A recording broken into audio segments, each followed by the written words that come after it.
ଯାଜପୁର ଜିଲ୍ଲା ବିଞ୍ଜାରପୁର ଥାନା ଅନ୍ତର୍ଗତ କାଲା ମହଲ୍ଲା ଅଞ୍ଚଳରେ ଜଣେ ସଂଖ୍ୟାଲଘୁ ମହିଳାଙ୍କୁ ହତ୍ୟା କରି ଶାଶୁଘର ଲୋକ କବର ଦେଇଥିବା ମୃତ ମହିଳାଙ୍କର ପରିବାର ପକ୍ଷରୁ ଅଭିଯୋଗ ହୋଇଛି। ପୁଲିସ ଏହି ଅଭିଯୋଗକୁ ଭିତ୍ତି କରି ତଦନ୍ତ ଆରମ୍ଭ କରିଥିଲା ବେଳେ ଆଜି କବର ଖୋଳି ମାଟି ତଳୁ ପୁଲିସ ମୃତା ମହିଳାଙ୍କର ମୃତଦେହ ଉଦ୍ଧାର କରି ବ୍ୟବଚ୍ଛେଦ ପାଇଁ ପଠାଇବା ସହ ସମଗ୍ର ଘଟଣା ବିଞ୍ଜାରପୁର ଅଞ୍ଚଳରେ ଚାଞ୍ଚଲ୍ୟ ସୃଷ୍ଟି କରିଛି।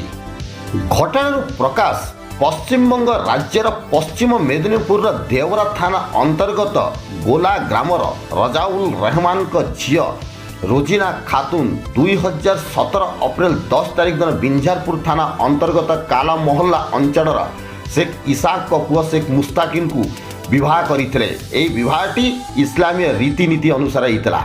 ରୋଜିନା ଖାତୁନ 2ଟି ସନ୍ତାନର ଜନନୀ ଥିଲେ।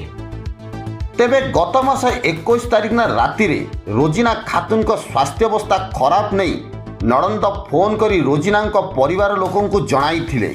ମାତ୍ର ଏହାର କେଇ ମିନିଟ୍ ପରେ ରୋଜିନାଙ୍କର ହୃଦଘାତରେ ମୃତ୍ୟୁ ହୋଇଛି ବୋଲି ପୁଣି ଫୋନ୍ ଯୋଗେ ରୋଜିନାଙ୍କ ପରିବାରକୁ ଜଣାଇ ଦିଆଯାଇଥିଲା।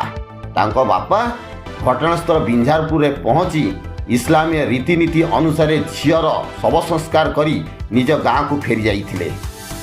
ଘଟଣାର 15 ଦିନ ବିତି ଯାଇଥିଲେ ସୁଦ୍ଧା ପରିବାର ଲୋକଙ୍କୁ କୌଣସି କାରଣରୁ ସନ୍ଦେହ ହେବାରୁ ଝିଅର ମୃତ୍ୟୁ ସ୍ୱାଭାବିକ ନୁହେଁ ବୋଲି ଅନୁଭବ କରିଥିଲେ ଏବଂ ଏହା ଏକ ସୁପରିକଳ୍ପିତ ହତ୍ୟାକାଣ୍ଡ ବୋଲି ଅଭିଯୋଗ କରିଥିଲେ।